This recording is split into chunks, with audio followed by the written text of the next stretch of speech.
Hi, I'm Caleb Arthur. I'm the founder and CEO at Sun Solar. Today I have Gene in our recruiting department, and we're going to ask her a few questions about what she does at Sun Solar. Absolutely. So, being the recruiter, my job is to make sure that I bring the best candidates that I possibly can in to help, Sun Solar grow and be all that it can be. My day to day, I look through applicants, I meet with various managers, have conversations about what kind of talent we're looking for, and just make sure that I'm scouting and I'm looking for that, and I'm doing the best that I can to bring in some good quality people that have the same mindset and the same kind of culture as Sun Solar. Awesome. And our number one core value has always been a fanatical customer experience. And obviously, we went from, 115 employees at the beginning of 2022 to finishing the year out at, virtually 300 employees. Uh, you were here for most of that onboarding process of those employees. What do you look for in a candidate to ensure that they can fit our company culture? They can focus on that fanatical customer experience. Obviously, we get a lot of people that apply. We've had thousands of people apply for our positions, and unfortunately, not everybody gets picked. But what's some advice you could give people that are applying for some of these, higher value jobs that we're able to offer folks in these different communities? Springfield, Kansas City, St. Louis, Illinois. What should these folks be looking for, in their daily lives to be able to, qualify for these jobs? That is a great question. Some of the things that I look for as a recruiter when I'm reviewing applicants is the way that the resume is presented. I like to see clean resumes, organized resumes, and just attention to detail, and also somebody that is going to go the extra step and actually learn a little bit about Sun Solar before they apply. If I have a candidate that will put an application and then follow up with a phone call or follow up with an email, I am 99.9% of the time going to schedule them an interview because they're taking that initiative, and that's what I like to see in my candidates. Gotcha. Awesome. No, that makes sense. What's the once somebody schedules an interview, comes in and is going to have that interview? What's that process look like? Are they interviewing with the person that would most likely be hiring them and managing them? Yes. So normally the way that I have my recruiting structured is I do the pre-screening and I will look through those applications to see what candidates I feel like would best fit those support departments. And then I follow up with those managers of those departments and have that conversation of, hey, I found this really great candidate. This is what I think of them. And depending on the availability, I will schedule that interview for the manager. That manager will go ahead and give that person a call.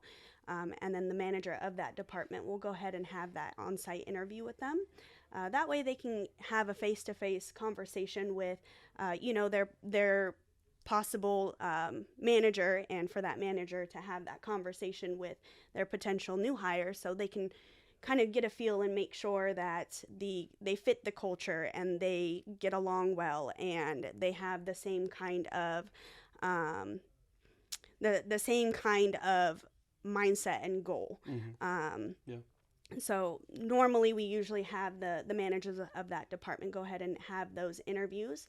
That way they could also go over a lot of those details about the specifics of that department to make sure that the candidate fully understands what that role involves and how they can help support and help that department continue to grow. Gotcha. And then if both parties, the person applying and then the company and the manager, think that it's a good fit, what's the onboarding process look like for that new hire? Yeah, so our process is very easy. Even our application process is very simple. It is a 3-minute application that you can fill out online at www.ussunsolar.com uh, slash careers. But super easy process to apply. All you have to do is just put in your basic contact information and a resume if you have one. From there, I do the screening, and if a job offer is extended, then there's a few forms that get sent out. All of it is going to be e-forms. So as long as you have a smartphone or a computer, it's super easy to be able to go online and get that stuff done. An offer letter will be sent out, a non-compete will be sent out, a background check, as well as your onboarding process. And you can do your onboarding process from home, or if you struggle with that, you're more than welcome to come in, and either myself or the HR manager can assist you with that process. But it's very easy. It is you can jump on, do it yourself. You don't have to prep too much. And of course, that fanatic customer service that you always talk about, Vanessa and I, take that wholeheartedly when it comes to candidates and helping them, get the resources and the tools they need to be successful. Some of the benefits that we have, obviously, working at Sun Solar is a huge plus, but we have PTO that start, you actually get to accumulate those day one, and you can start using them after 60 days. We also have benefits available. We've got long-term disability, short-term disability. We've got different kinds of benefit plans depending on what your needs are. Depending on the location, we also have additional medical services that we offer as well, dental, vision, all that good stuff. We've got birthday pay, so the owner is very generous and he allows us to be able to take off our birthday as long as you meet your 60-day probationary period. We've got competitive rates, and like I said, it's just a giant family here, and it's hard not to want to come into work every day. Yeah, awesome. Well, so we'll flip the script a little bit. We didn't go over this, but do you have any questions for me about the company or about recruiting or the future of Sun Solar? What is it that you look for when it comes to employees and wanting, what kind of people do you want on your team? Probably, being able to just figure things out for yourself too is a big one. Not coming looking for, not necessarily a handout, but just like being spoon-fed all the answers. Being able to make mistakes, figure things out for yourself. That's a big one for me. And it's fine if you need to be coached on a lot of things, but it's like all the little things. It's like just kind of be able to figure some things out for yourself.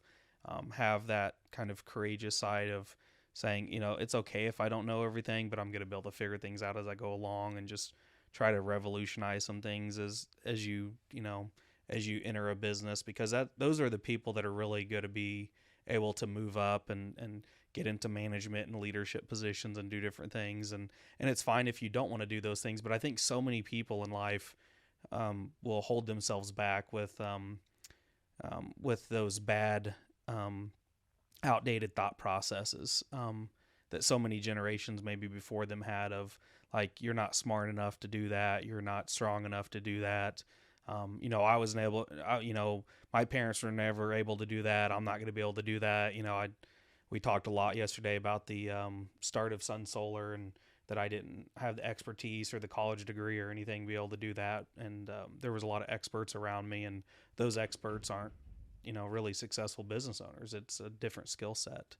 And I think so many people that were those A+ students in high school and college, those necessarily aren't always the entrepreneurial business owners and things like that. So I think being coachable and having a good attitude, nothing can run a person's job or career faster than showing up with a bad attitude and not being coachable. And I see that time and time again with employees that have all the necessary skill sets to be unstoppable in the world, but show up with a bad attitude and are uncoachable, and it just destroys their reputation in the workplace. And sometimes there's nothing I can do or say as a CEO to get through to that person.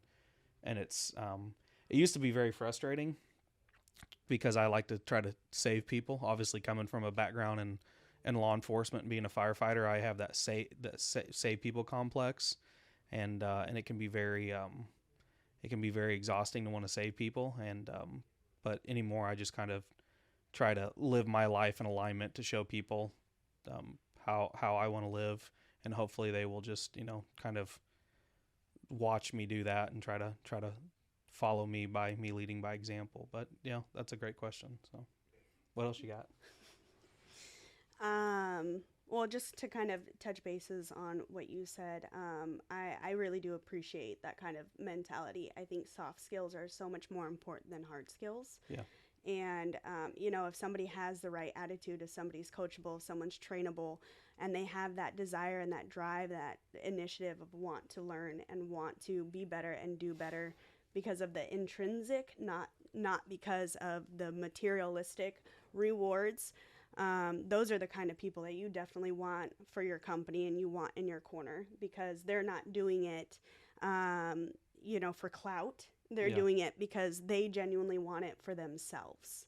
And that's something that I tried to look for during my interviewing process as well, is hard skills are great, but you can teach hard skills. It's much more difficult to teach soft skills and to teach people that. So that's also one of the things that I try to look for when I'm doing those screening processes is, do you have the soft skills and do you have that drive and that desire to want to grow and want to learn? Yeah. Yeah, and something that I don't think a lot of people talk about, but it's been something that I've found over time. There's kind of two types of resumes that I've also noticed over the years. It's people that have been leveling up successfully in their careers, and so maybe they've had multiple jobs over a few year period because they've been leveling up their both of those skill sets, their personal skills and their skill sets of maybe getting degrees, or maybe they're in technology, or maybe they've went from, basic sales management, sales leadership, because sometimes people can fast track those things, and you can see those on resumes, and they carry themselves in a way, and you can tell by interviewing them that they're fast tracking in their career. Or you see people's resumes where they have a new job every 3 to 4 months or even more, and they come in and you can tell by the interview that they're probably only going to be at your company for 2 to 3 months. They're going to be there long enough to collect some paychecks, and then they're going to be out the door looking for another job, either through they're going to end up not showing up for work and getting terminated, or they're going to get fired for some kind of issue. And I can't stress that enough, that I think people need to be able to self-reflect. I think that's a big thing.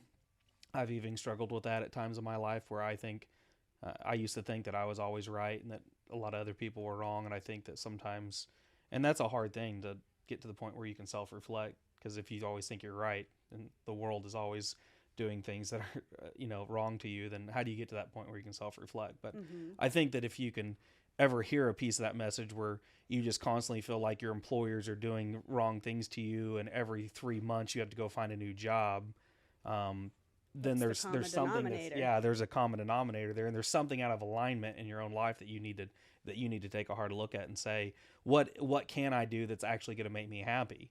Because until I got into law enforcement, I had like 35 jobs, and it was just one of those things where I wasn't showing up to work happy. I wasn't happy in my own life, and I was not carrying that forward in all the different work I had.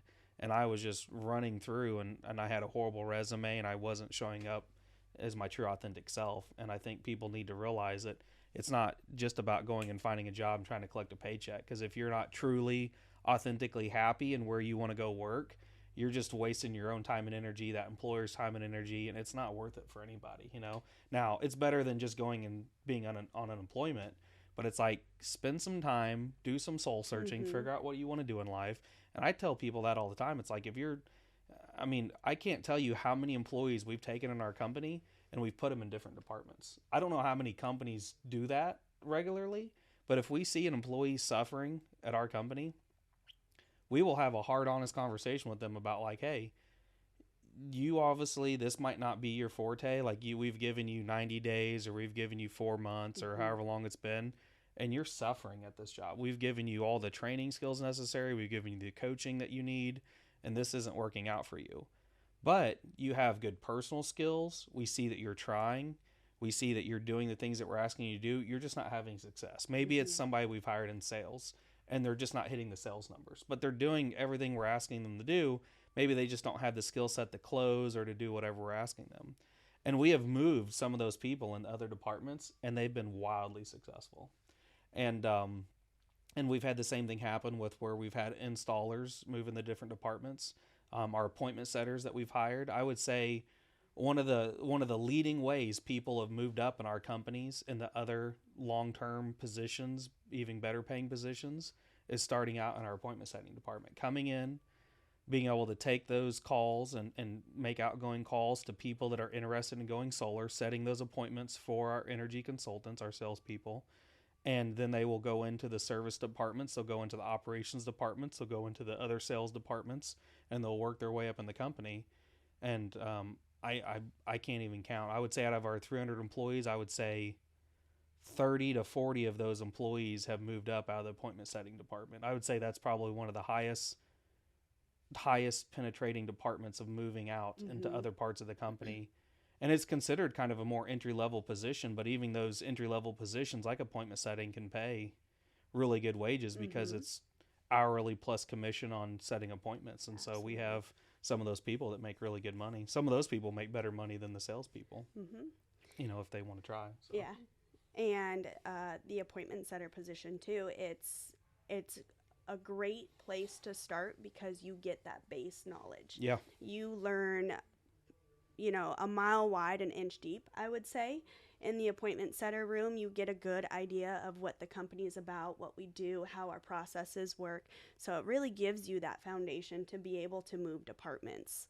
And that's one of the things that I really like about Sun Solar is most companies, when they have a management position open or if they have a lead position or supervisor position open, they're going to outside sources to try and fill those roles. Versus Sun Solar, we take the time to look at our employees and say, okay, who here in our employee group has taken the initiative, has proven themselves, has gone above and beyond, and how can we put them in a position to help them continue to grow and flourish, and not only for their own personal growth, but also for the growth of the company. So one of the things that I usually tell people during that interview process is, if this position isn't necessarily what you're hoping it is, we really do encourage people to move up, change departments, find something that you are passionate about. And because we're growing so rapidly right now, we have that availability and the just ability, period, to be able to give those opportunities to our people. Yeah. Which I love. Like I said, not very many companies do that. They do a lot of hiring outside. Not too many places look intrinsically of what do we have here and how can we continue to grow and develop. Some of our best employees are employees that have worked in other departments. It gives them that well-rounded of being able to see different perspectives and learn different things, and it makes them, I had to learn every job at Sun Solar as it grew, and so I have that unique perspective of being able to understand where people's conversations are coming from. And sometimes I forget that when we're sitting in meetings and people are having conversations and other employees are in that meeting, they might not have a clue what somebody's talking about because they haven't did that job or they haven't touched that widget or did that thing, right? And for me, it's easy to pick up on any conversation any time of the day, right? And when those employees have been in different positions and they've transferred or they've moved up, they see a bigger picture at the company, right? And so there's a lot of benefit to that. You talk about hiring and promoting from within. We've always kind of naturally did that, but over time we started bringing in people from the outside, and it didn't work real well. Even bringing in other people from the solar industry, they didn't always fit our culture very well, and there was always a lot of animosity and issues with bringing in people from the outside. But one of my mentors, Charlie O'Reilly, so O'Reilly Auto Parts, multi-billion-dollar industry. So some of the children of the original founder, Charlie O'Reilly, he was he was a CEO for a long time. He was on the board. He's now since left the board. Years ago when I met him, he started mentoring me, and he's been a great personal friend and a great mentor. And one time I asked him about this perplexed issue because sometimes we would promote somebody from within in the management and they would fail. And then a lot of times if they failed, you can't just put them back to where they were at and lower their pay, or they just leave the company because it's like a pride and ego hit too, right? And I was like, how did you guys do this? Because you went from, they just opened, I seen yesterday, they opened their 6,000th store. O'Reilly Auto Parts opened their 6,000th store. We have like 3, and then the 4th sales office, and it feels overwhelming some days, right? Like, There's like 15 yeah, in Springfield. 15 O'Reilly Auto Parts, but they opened their 6,000th, and I think it was in like Oklahoma or something. And so he was coaching me on how they promoted from within, how they have their different programs, how they do their training, how the different brothers would go around to the different offices when they first started and how they would open them, how they would train their people. And like their CEO right now was somebody that was just like a stock boy, like 30 years ago, and literally learned every position and worked his way up to this multi-billion-dollar publicly traded company. Like as a stock boy, you know? Mm-hmm. So like anybody can make it. You just have to find the ones that have the drive, determination, and are coachable and willing to learn, right? And so they've built these programs over the years on how to take people internally from their entry-level positions and work their way all the way up, right? But they've had, like 50 years to perfect that model. Mm-hmm. And we've been in business, getting ready to hit like 11, in May. So I think it's something that we just have to keep striving towards and working towards. And our average employee age is like 25 years old, 28 years old or something. So we've just got a lot of young pups, not a lot of business experience. So we've got to really hone in our business acumen of how we want to do business, how we want people to grow and manage, and how to train our employees to be managers, because we don't have a lot of people with management experience. So when you promote somebody, how do you get them the proper tools? Because it's a mindset change going from being an employee to being a manager.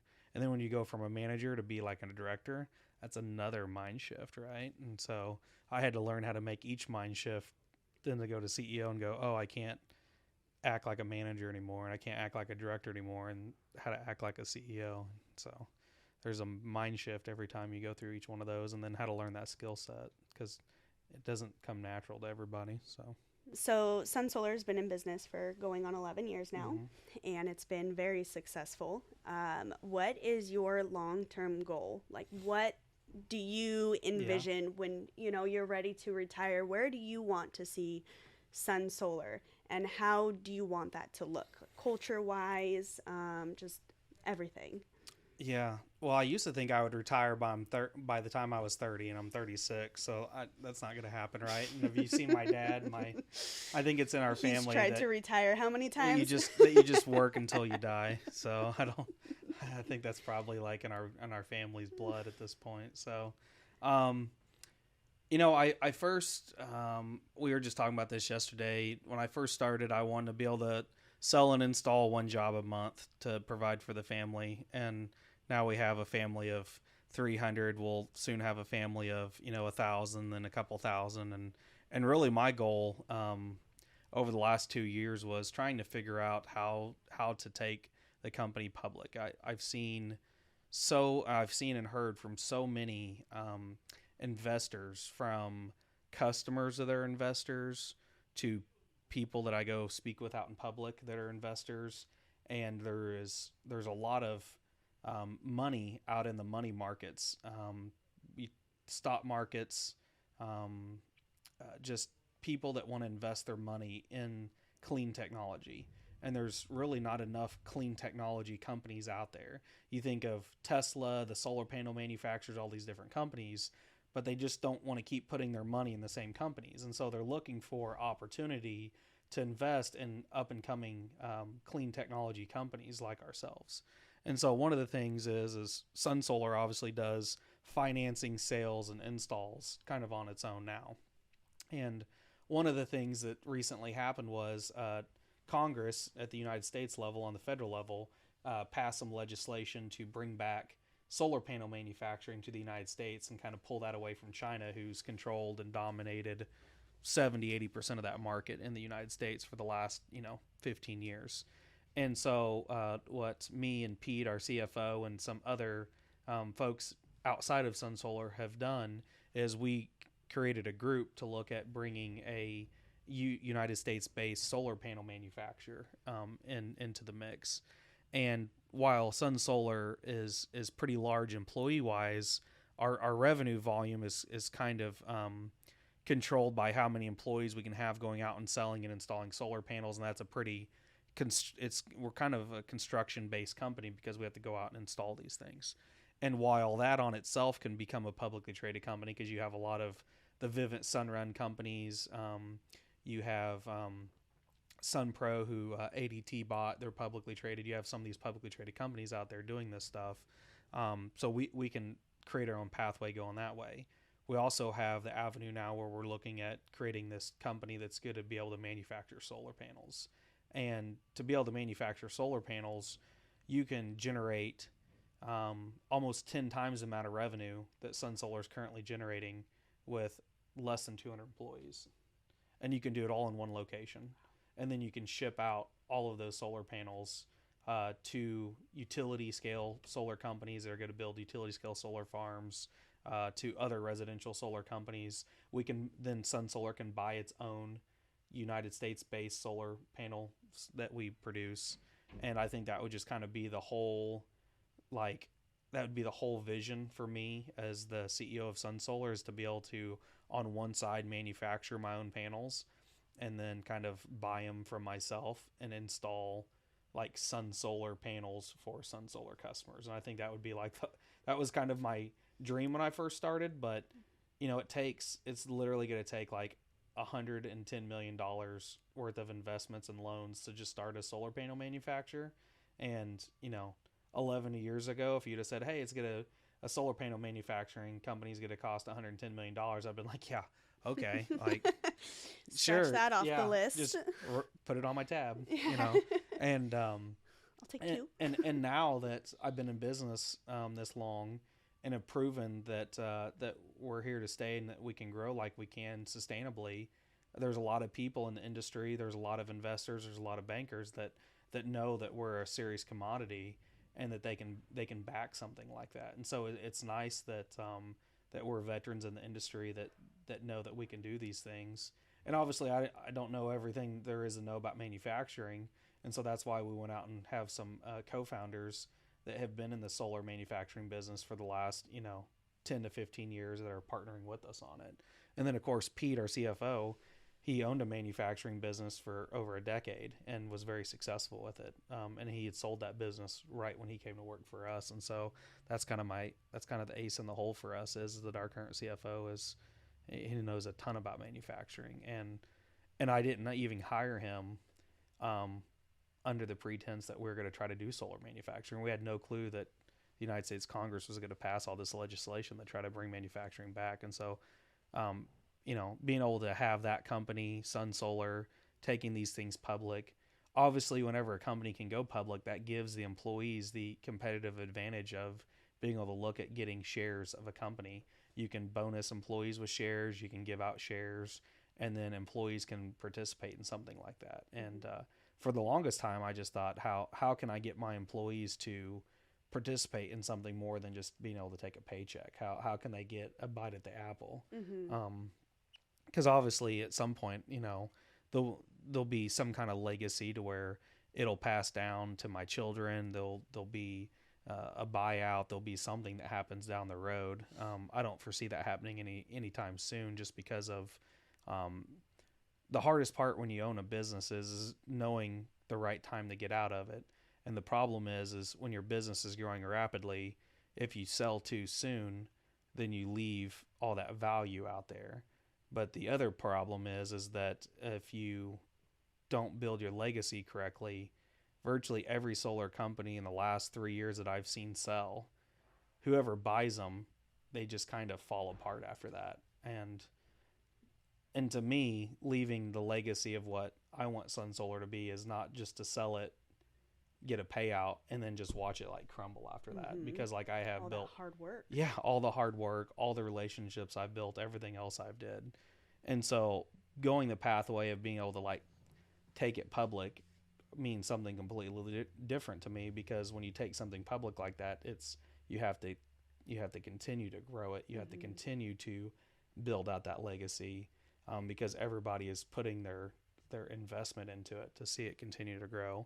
And then all the employees would have more eggs in that basket, they would feel like they have ownership in it. Absolutely. And they would have a long-term, they would have a long-term play and being able to retire and things like that off of it. So outside of like a 401k or something like that. So their interests will change. Because absolutely. It's not so much just about, like you said, collecting a paycheck or, putting money into your retirement. It's about, I want this company to be successful and to grow, because if this company grows, I'm going to grow. Yeah. If this company is successful, I'm going to be successful. Yeah. It adds that extra layer of like ownership and initiative for all the employees to want to help that come to fruition. At our current growth rate, our consultants, our attorneys, and Pete, they all think that realistically, the next 3 to 4 years, we could be a publicly traded company, just like Sun Solar on its own, without the manufacturing side of it. You have to kind of hit like a critical mass of being able to sell and install a certain amount of revenue. But we're in interesting times. I mean, most people outside the industry don't realize it, but interest rates going up as fast as they did is like really slowed down like people buying homes and people buying cars and different stuff like that. And the same thing's happened with solar. People are pulling back a little bit. And I would say my best guess would be 50% of our competitors will either substantially reduce their business operations or go bankrupt if they haven't already. Because in October is when we really seen that our financing partners started increasing like the interest rates and the fees and everything for going solar. And, we had to really start retraining our sales teams and working on internal pricing and making sure that we could stay competitive for our customers. And a lot of the smaller solar companies just couldn't compete, and a lot of the really larger solar companies just had too much overhead. And so we're kind of in that sweet spot, and we had a large backlog of work for our team to do. So while a lot of solar companies were laying off or closing their doors, we've still been hiring, and so we've been in a really unique position to where a lot of the reports I'm seeing there's not a lot of growth happening in the solar industry this year. Now, will the industry come back? Absolutely, with the U.S. manufacturing taking off, with utility rates still continuing to skyrocket. But I think what's going to happen is a lot of the smaller solar companies are going to go out of business or start getting rolled up into these bigger solar companies, and you're going to start seeing just, bigger solar companies kind of rolling in together, and you're going to see less of the small mom and pops. Now, more small mom and pops will start popping up once kind of this, maybe interest rates stabilize, the economy stabilizes. But I think for probably the remainder of this year, going into next year, whether we have an actual like recession or not, I think that we're going to be in some interesting times for solar industries that weren't real stable, and they were kind of living on the edge, So it's not the most awesome thing for the industry to hear, but I think it makes companies like ours even stronger that we're, we were prepared for something like this. We've obviously been through so many ups and downs over the last 11 years. We call it the solar roller coaster, and here was another solar roller coaster. We're at the end of last year, we're having record sales, interest rates were low, and then the Fed's like, hey, here's like record new high interest rates for everybody to deal with, we need to slow down the economy because inflation's rising too fast, and here's super high interest rates for everybody. Yeah. So Merry Christmas. Here's some high interest rates. Yeah. It's like, does it come with a receipt? It came with a receipt, all right. Yeah. So Sun Solar has grown very, very much over these past 10 years, but one of the things that has stayed consistent has been your dedication to your employees. Even though we have grown, you have still taken the time to do events like Solar Elite for our people, and Christmas parties and other various like get-togethers, celebrations, ways to encourage your employees. Float trips. Yeah. So, how have you been able to maintain that as we've continued to grow, and how have you been able to continue to encourage your employees and still be that approachable CEO that people can come and have a conversation with, even though you have, 300 people reporting to you? It's had its ups and downs, just from the fact of learning to be a business owner that can be approachable, because obviously I'm somebody that wants to have an open door and wants to, and so I had to learn some things the hard way on like how to keep the structure intact Mm-hmm. and allow people to come to me, but also encourage them to go through their manager. So it's that balance, right? And so by having events and doing those things, that kind of allows people to come to me, engage with me, but also make sure they go through their managers on like normal day-to-day stuff. Because at one point it was like I didn't necessarily have events those events that they could feel like they could have that engagement with me and the leadership team. And so they were kind of coming to me to vent and do those different things. And then I was kind of becoming their manager on normal day-to-day stuff. And so I would say the biggest thing with, Solar Elite, where we're taking people out and we're doing bowling or we're doing golfing or we're going to steak dinners and things like that. That's kind of a way to give back to our employees and just show how much we appreciate them.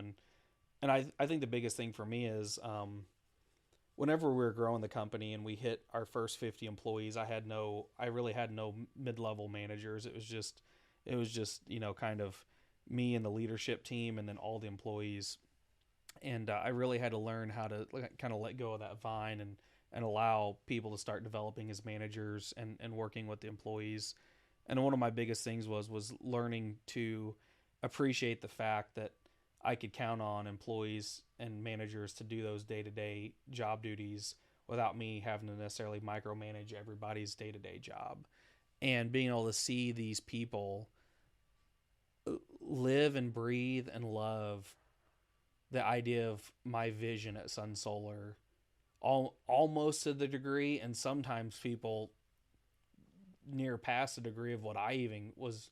Maybe I wasn't showing up for myself as well on certain days, but seeing people want to carry on that legacy and hear them talk about, my straw bale house and how I put solar on it, and hearing my story come out of other people's mouths was just very validating for me and very humbling for me.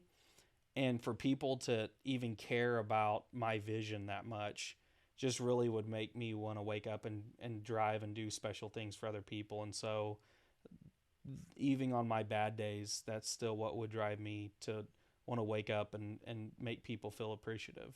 Now, not to say I didn't have struggles. I've had a lot of hard struggles with, key family members leaving the company and starting competing solar companies against me and stuff like that. And not knowing which employees I could trust and which ones I couldn't. And so 5 years ago, I really struggled on which employees could I trust and which employees couldn't I trust.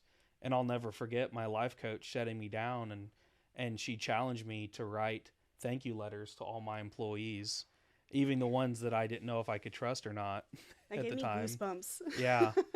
And I remember when she first asked me to do that, I didn't want to. I was so jaded towards myself about how I was running my company, that I wanted to blame my employees for my own issues. And she encouraged me to write those thank you letters. And it was really hard.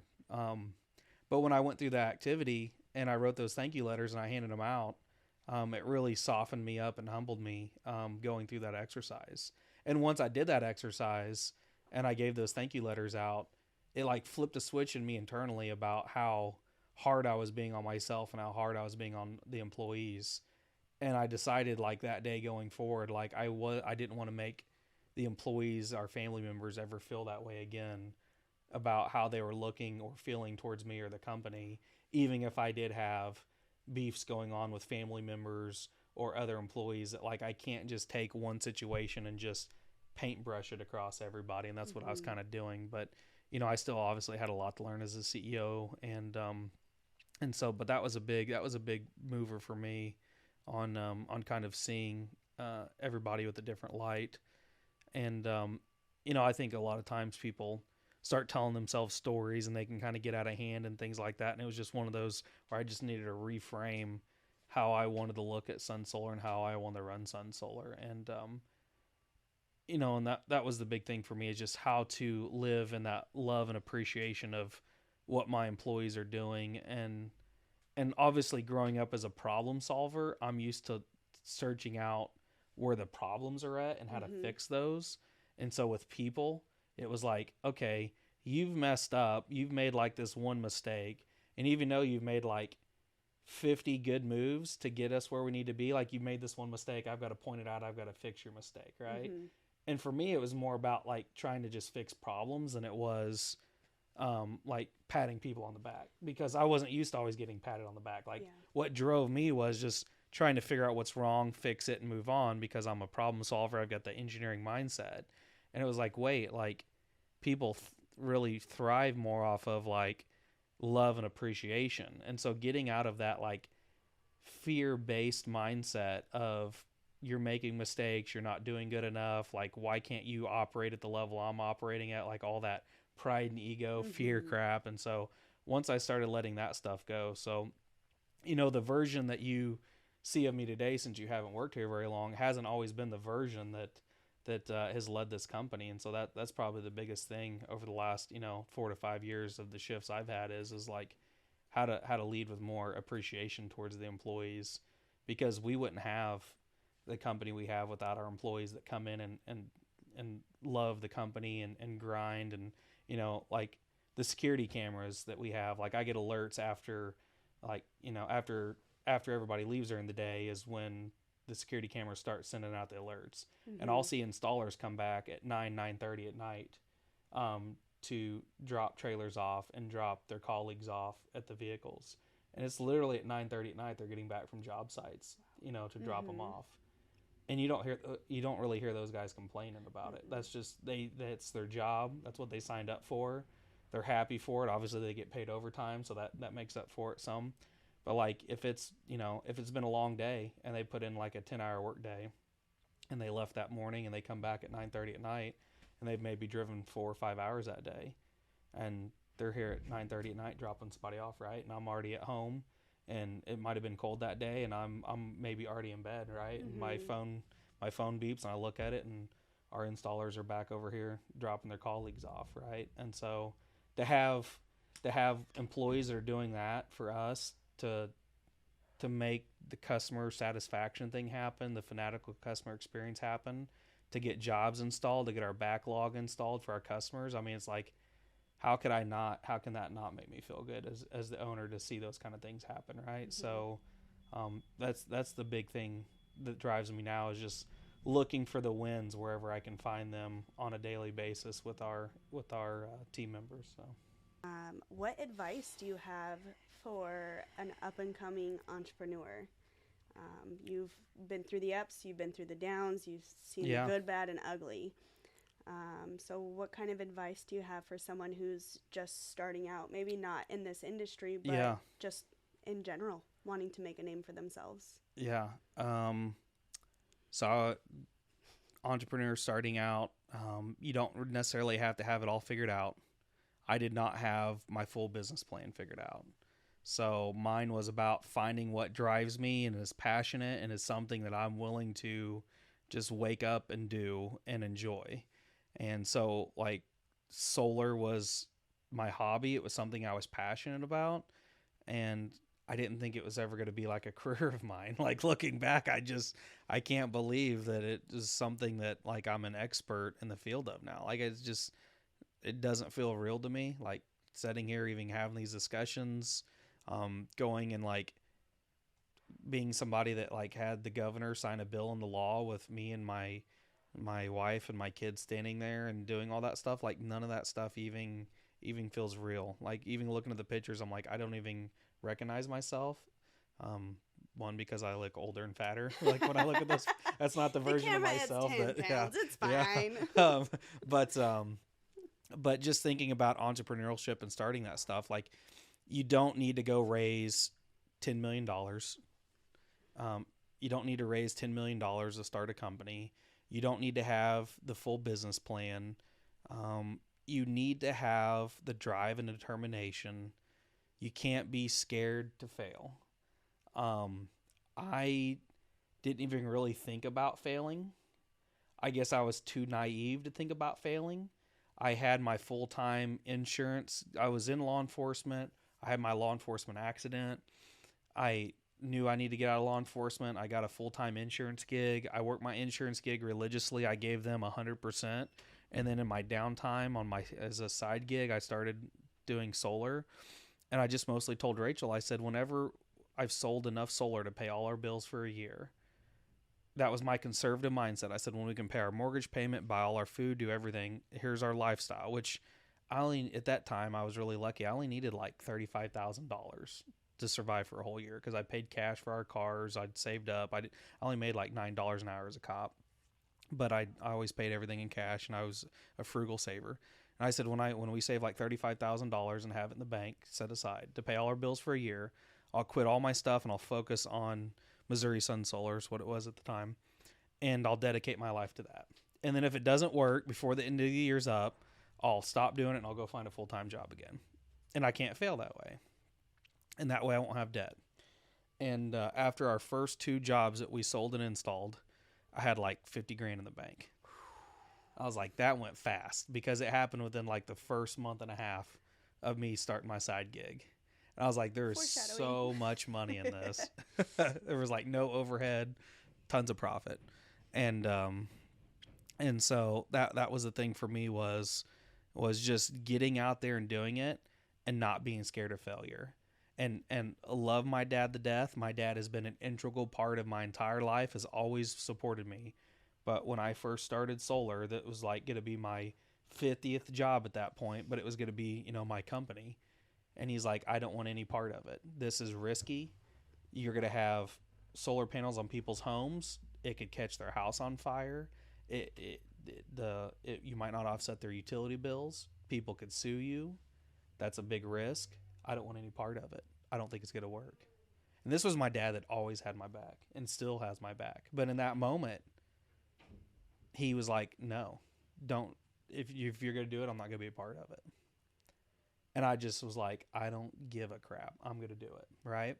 So you have to have the mindset that even your own mom or dad, brother or sister, whoever is around you, like you as an entrepreneur, you have to have that mindset that no matter what hurdle is going to come in your way, you can't get stopped by it. There's been, in 11 years, there's probably been 4,000 times in my mind that I just wanted to quit. There's probably been 10 times this week I'm just like, I want out. And I have it good, but you get these 100-hour work weeks. You look at your kids and you go, I just want to go be with my kids. I don't want to have to deal with the drama. It's always something, right, when you're an entrepreneur. So you have to like mentally commit yourself that you're not going to quit. Because every time I've wanted to quit and I don't give up, something breaks loose like the next week. And you're like, oh, that's what I needed, right? And so it's just this constant like getting your butt kicked, getting back up, and then like getting back on the horse, right? And it's like then you get thrown off the horse and then getting back on. And you have to build that mental toughness, right? You don't have to be like mentally stable all the time. You can have mental breaks. I've had mental breaks, but you just have to like have that. You just have to have that mental toughness that like no matter what somebody tells you, like you're not going to believe it. Like you have to believe in yourself so much that like you're not going to give up on yourself. And you kind of have to have that like I'm going to show you, I'm going to prove you mentality more than what anybody else is going to tell you negatively.